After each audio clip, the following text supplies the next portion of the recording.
I spent years in my career in cybersecurity, and it was a career that paid well, but it had a relentless appetite for my time.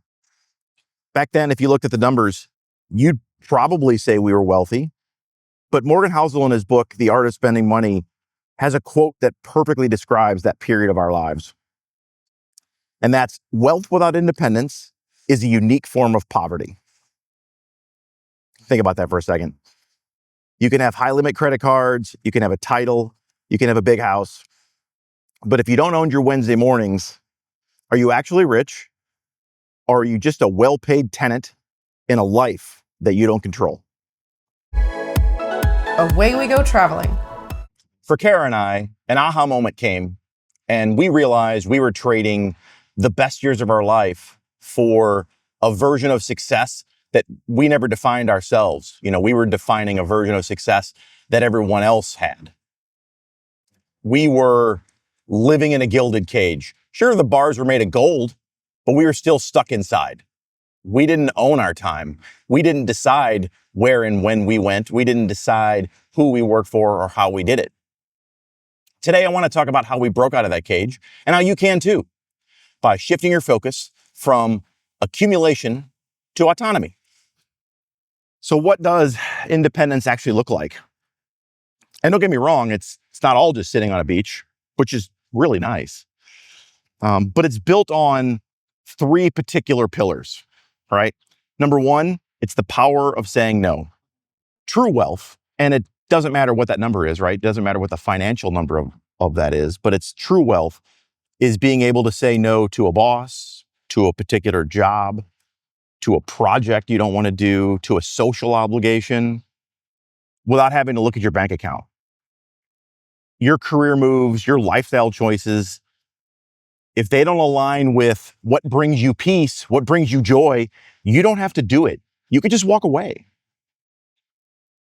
That's a level of power that no luxury car will ever give you. One of the hardest things for me to do, and I bet it's hard for you too, was defining the word enough. In the corporate world, enough is always more.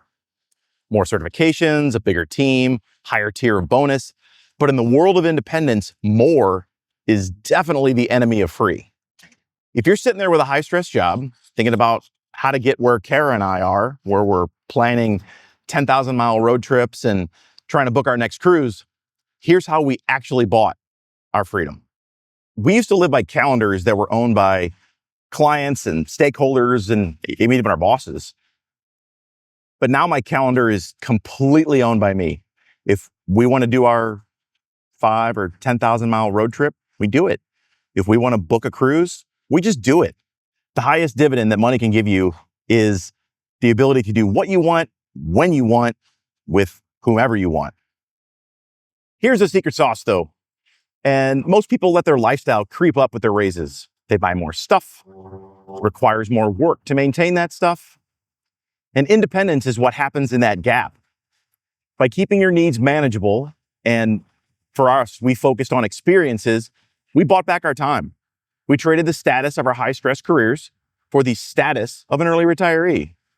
We get to actually enjoy our Tuesday afternoons. When we were working, we had a lifestyle, like everybody else, that had a certain floor that required a certain amount of money just to maintain. And as we looked at that floor and tried to define how much of this is for us and how much of this is for us to look successful. And when we decided that we were no longer going to worry about what made us look successful and started living for what we wanted and what our long-term goals were, that made it very easy to define enough. With our definition of enough determined, we started working on our plan.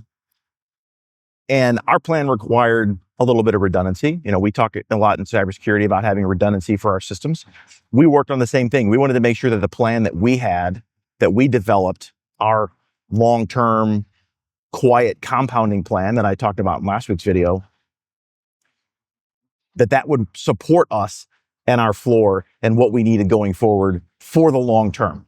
We didn't want to have a market downturn force us back into work. So we prioritized non-flashy assets. We prioritized S&P 500 funds.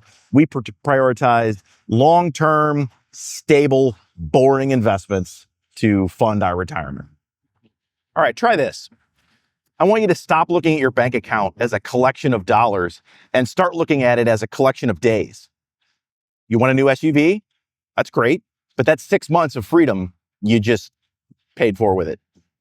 You want to go to a dinner, that cool place, it's got a good vibe? Well, that's awesome, but you traded that for a Tuesday on a cruise ship. It's okay to do that, but just understand whenever you buy things, what you're trading them for. When you start pricing your purchases with life energy rather than dollars, your enough number becomes much easier to hit. The real flex in life isn't the car you drive or the title you used to have. The real flex is being 51, retired, and having a Tuesday that looks exactly like you want it to. Wealth without independence is just a high-end prison. Don't spend your life building a cage you can't afford to leave. Build a life that allows you to walk away, because the best things in life, the road trips, the time with family, the peace of mind, don't have a price tag. They only require your own time. Do you know your enough number? Let us know in the comments. If you like this video, hit the like button for us, maybe subscribe. Thanks for watching. We'll see you next time.